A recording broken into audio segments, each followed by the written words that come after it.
Thank you, Madam Deputy Speaker. The Trans-Pacific Partnership, or TPP, is not a quality agreement, and unless its significant flaws can be addressed, I and my colleagues in the Senate cannot support this bill when it goes to the Senate. Australia has long been a trading nation. The greater proportion of our wealth and standard of living has been generated by having access to export markets for products in which we excel, and reducing the barriers to import to benefit Australian consumers and businesses that in inter-German inputs.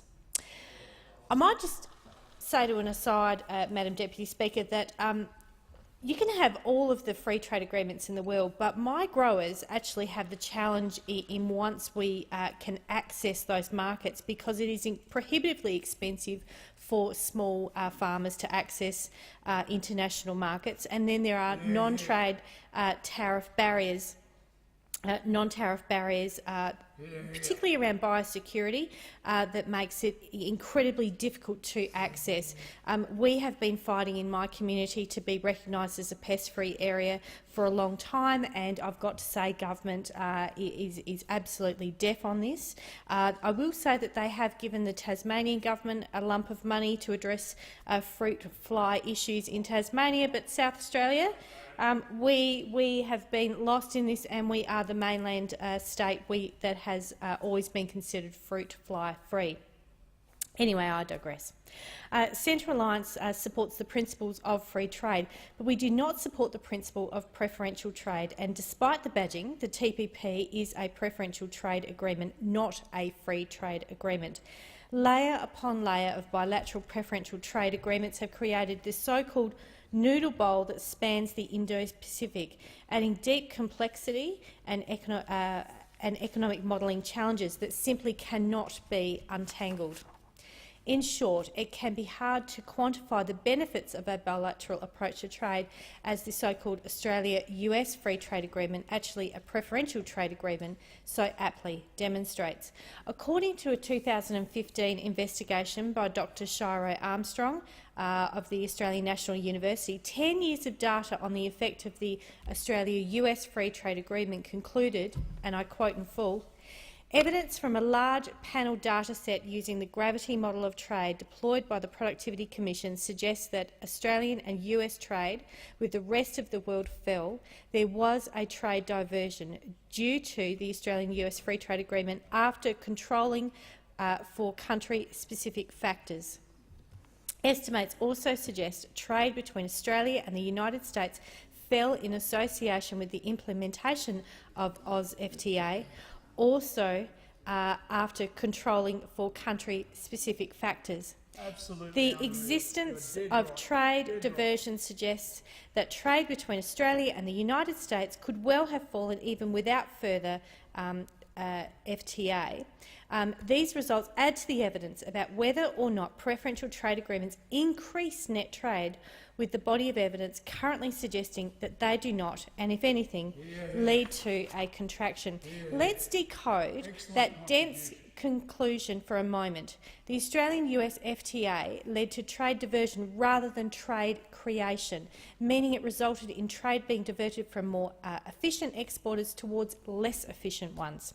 And although we may have traded more with the US than we otherwise would have, the overall trade flows between our countries did not increase as a result of the agreement.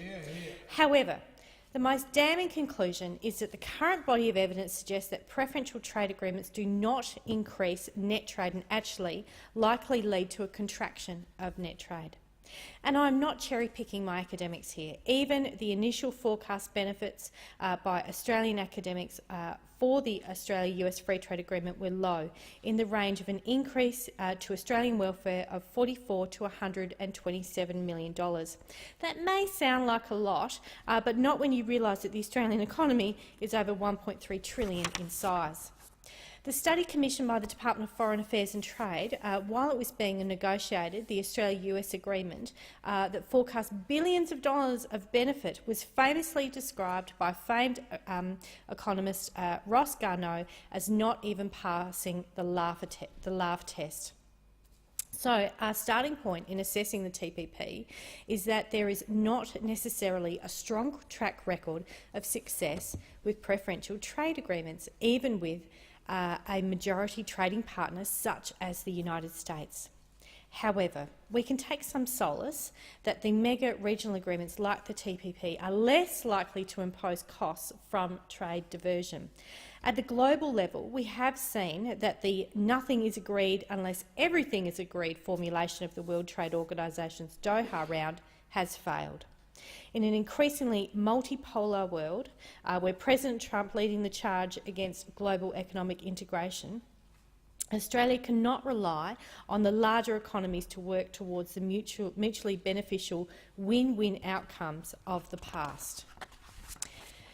Centre Alliance thus supports the principle of mega-regionalism and trade, and we initially held some hope that the TTP could end up being a quality agreement, and yet it is now apparent that the economic benefits, while solid, are not tremendous, but that the costs of Australia's sovereignty and workforce are simply too great.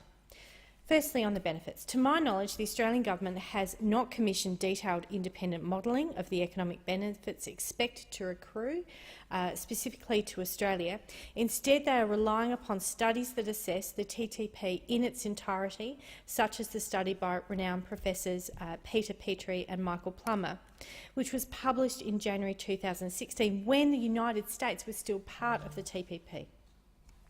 The broad conclusions is that of that study likely still hold, but the detailed country-specific analysis should still have been undertaken before the Parliament could be expected to vote on this enabling legislation.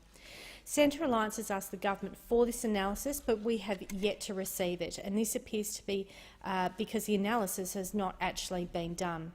The Petrie and Plummer analysis estimates that the Australian economy stood to benefit by $15 billion by 2030. The report, commissioned by Australia's industry groups and authors by the same academics, concludes that the benefit to the Australian economy would, with the exit of the United States, be reduced to $12 billion by 2030. This is significant and substantial, but not overwhelming compared to the size of the Australian economy. But now for the costs. The most notorious concern is the investor-state dispute settlement clause. This grants unprecedented power to corporations to sue national governments, and it will undermine our democratic sovereignty. As I've indicated before in this place, the sovereignty stems from the will of the Australian people and should not be diminished or delegated lightly. Australia has been the coal mine canary in the Philip Morris case, where the cigarette giant used an obscure clause in a 1993 Hong Kong-Australia trade agreement to sue the Australian government over its plain packaging laws that were overwhelmingly supported in our democracy. Australia ultimately defeated Philip Morris' case, spending more than $39 million in the process, which was only revealed through the sustained utilisation of freedom of information laws by my former colleague, Senator Nick Xenophon, and my current colleague, Senator Rex Patrick. And I think it's fair to conclude that Australians are deeply opposed to the possibility that foreign corporations could overturn the sovereign will of the Australian people and pay huge amounts of money to lawyers to retain that privilege. This is not democracy. We should not be bargaining away our right to self-determination to companies with the deepest pockets. Another great area of concern and unknown cost to the TPP are the provisions that waive market labour testing for contractual services suppliers. Quoting the additional comments from the Labor Party in the Joint Standing Committee report on the TPP, more than 450 professions could currently be covered by the term contractual service supplier and includes electricians, plumbers, carpenters, nurses. No other country has provided Australia with such a generous reciprocal visa rights, and it is unclear why such concessions would be given by our government. And yet the Labor Party is waving through this legislation, through the Parliament, on the promise that they'll fix things after. However, I do not believe that can be defended as a proper position of process, either in government or in opposition. The effects upon food labelling, especially Australian-made type food labelling, also remains an open question yet to be fully resolved. I would like to say I listened to the member for Shoreland, and I hope that that Labor will work with the crossbench, the Senate crossbench, to make sure that we can provide those protections to Australia around the ISDS clauses, and also with respect to labour market testing. You know, the member for Shoreland seemed to be particularly concerned about labour market testing and the implication on those workers. Well, you can't just talk about a future Labor government that you'll somehow sort it out, kick the can down the road. Why not work with us in this parliament to make this better? In summary, if the government wants my support and the support from Centre Alliance, they need to put before us the full and proper evidence and analysis, because we are simply not willing to wade through the legislation on the vibe of the thing. Without clear country-specific analysis that clearly outlines the full costs and benefits to Australia, to every Australian, we will not be able to support this bill in the Senate. I thank the member for a contribution.